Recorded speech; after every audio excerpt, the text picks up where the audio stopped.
เป็นส่วนพอและของพระนี้เป็นสิ่งอาเมนขอบคุณพระองค์และมีเงินและขอบคุณพระองค์ไปคุณทรงดูโชคกับพระองค์เราสบายพระองค์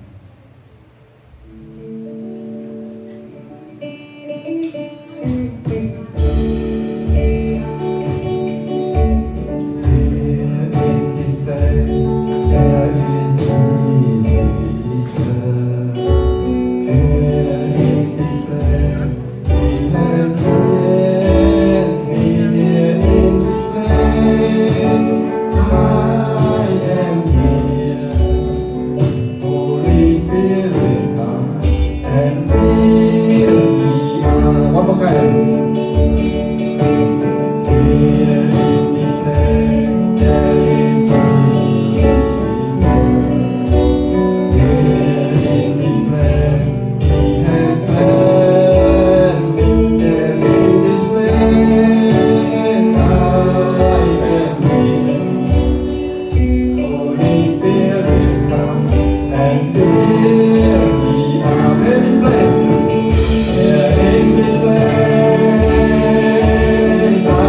Lord.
យើងមិនសង្ស័យទេបើយើងដឹងថាព្រះអង្គបង្កើតភ្នែកតែទង្វើមិនឃើញទេឬព្រះអង្គបង្កើតវិជាតែទូរស័ព្ទមនុស្សទេព្រះសូមយើងចូលទៅព្រះអង្គកំផ្លា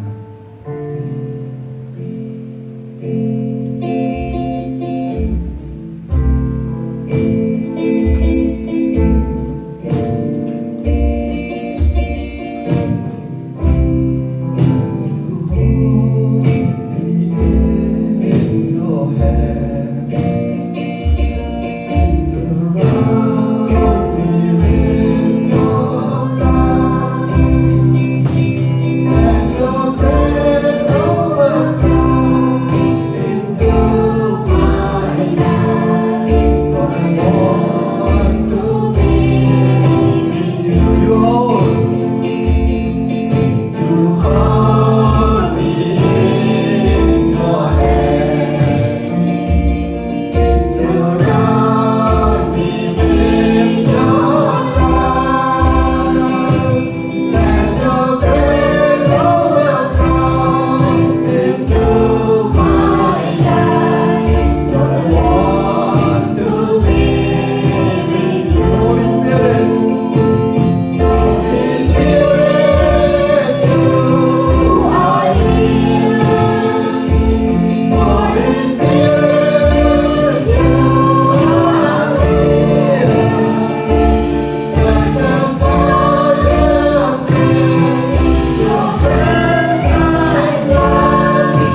cùng hiên mà bằng ơi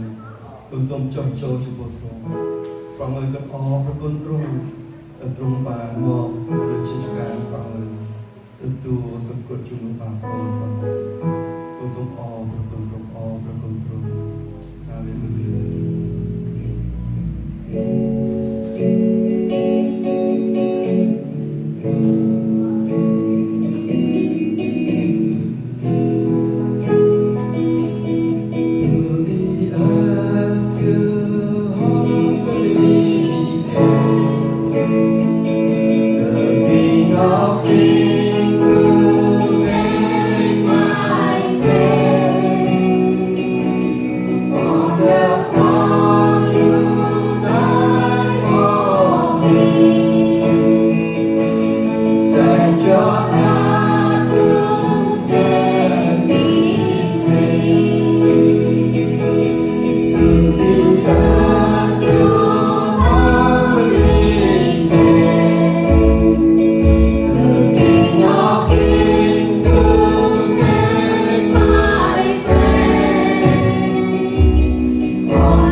of life from Hangland. Lord, you love us so much, Lord, that you gave your begotten Son to die on the cross for us. Thank you so much for the eternal life that you have given us, God.